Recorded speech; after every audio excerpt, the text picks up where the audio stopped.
यहां भी जब सरकार बनी और आंकड़ा 173 को पार करने लगा तो मेरे मन में पहली बात आई, मैं दिग्विजय सिंह जी को मिलने गई। अब बेचारे हार गए थे, लेकिन फिर भी प्रणाम करने की परंपरा है हारे हुए व्यक्ति को, तो मैं उनको प्रणाम करने गई।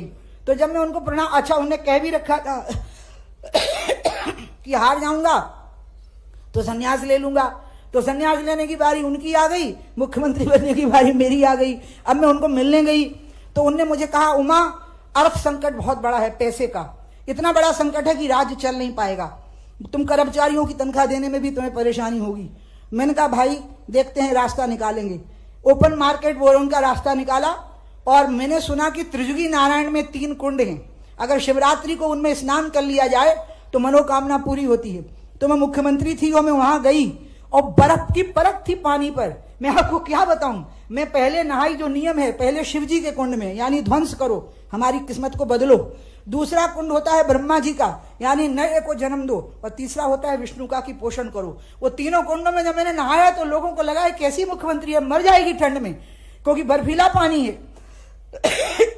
लेकिन मैं उसमें उतर गई और अंत में जब मैं खड़ी हुई त्रिजुगी नारायण की धुनी के सामने, तो मैंने कहा मैंने एक ही मनोकामना से स्नान किया है कि मेरे राज्य में धन धान्य की कमी नहीं रहनी चाहिए, ये मेरी मनोकामना है। और वो मेरी मनोकामना शिवराज जी ने पूरी की है।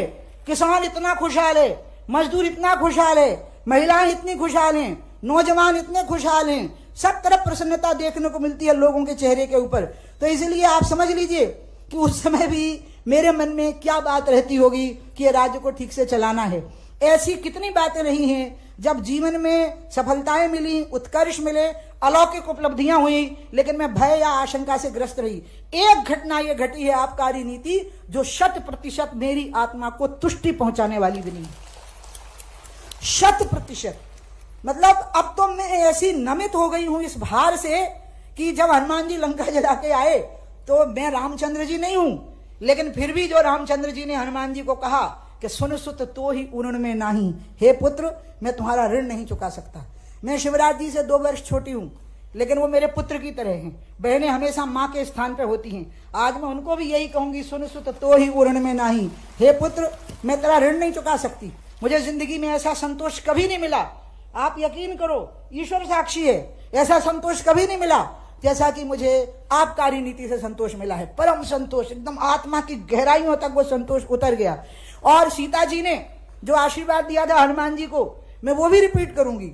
जब हनुमान जी सीता जी के सामने खड़े हो गए तो जो सीता जी ने कहा वो भी मुझे शिवराज जी को कहना है, अजर अमर गुण निधि सुत होहु और करहूं बहुत रघुनायक छोहु। हे पुत्र तुम अजर और अमर हो और तुम्हारे ऊपर हमेशा भगवान की कृपा बनी रहे। तो मैंने रामचंद्र जी का भी संदेश दे दिया और मैंने सीता जी का भी संदेश दे दिया कि आप अजर और अमर हो, आप सदैव विजय प्राप्त करो, सदैव स्वस्थ हो, प्रसन्न रहो, आपका यश सदैव बना रहे, क्योंकि तनय मात पित पोषण हारा दुर्लभ जननी सकल संसारा। जब भगवान राम ने कौशल्या से कहा कि माँ मुझे वन में जाने दो, तो माँ ने कहा बेटा मैं तेरे बिना तड़पूंगी, यहाँ मेरी देखभाल कौन करेगा, सीता करती है तू करता है। तो राम ने जो कहा कि माँ 2 तरह के बेटे होते हैं, यहाँ की महिलाएं नोट कर लें कि शिवराज जी कौन सा बेटा है। उन्होंने कहा 2 तरह के बेटे होते हैं, एक वो जो माँ बाप का पोषण करते हैं, मतलब उनके खाने पीने का ध्यान रखते हैं, और एक वो जो माँ बाप का तोषण करते हैं, यानी उनकी आत्मा को तृप्ति प्रदान करते हैं। शिवराज जी वो पुत्र है जो तोषण करने वाला पुत्र है। और रामचंद्र जी ने कहा तनय मात पितु तोषण हारा दुर्लभ जननी सकल संसारा। हे माँ, माता पिता को संतुष्टि प्रदान करने वाला पुत्र सृष्टि में दुर्लभ होता है। और ऐसे ही दुर्लभ प्राणी मेरे बड़े भाई शिवराज सिंह जी चौहान हैं। मैं हृदय से उनका आभार व्यक्त करती हूँ। मेरे जीवन को उन्होंने पूर्ण संतुष्टि से भर दिया है। अब मैं आराम से नर्मदा किनारे कुछ दिनों रहूंगी, फिर मैं आराम से प्रसन्नता से भरी हुई हिमालय की तरफ बढ़ जाऊंगी। और जब जरूरत पड़ेगी, मेरे भाई को जरूरत बिल्कुल नहीं पड़नी चाहिए मेरी, क्योंकि उनको भगवान ने आशीर्वाद दिया हुआ है, तो मैं हमेशा उनके लिए काम आऊंगी, मैं जी जान से उनके काम के लिए निछावर रहूंगी। ये मैंने तय कर लिया है, क्योंकि उन्होंने मुझे बहुत प्रसन्नता प्रदान की है। इन्हीं शब्दों के साथ मेरे भाई बीडी शर्मा, जिन्होंने कि इस पूरे अभियान में हमेशा मेरा मनोबल बढ़ाया, मैंने हमेशा बीडी को बुलाया और सारा गुस्सा बीडी पे निकालती हूँ, क्योंकि बीडी का स्वभाव क्या है, वो हंसते ही रहते हैं।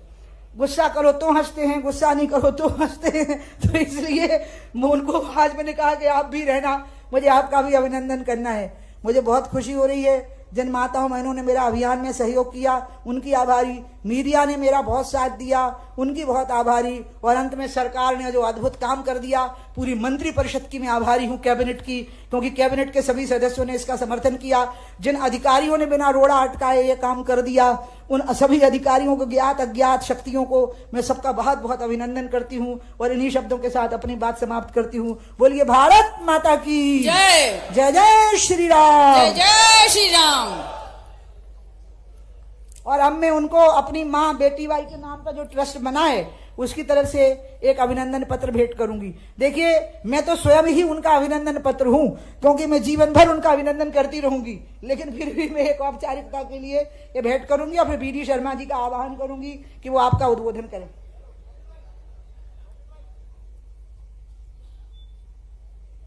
अब हमारी दीदी माननीय अतिथियों को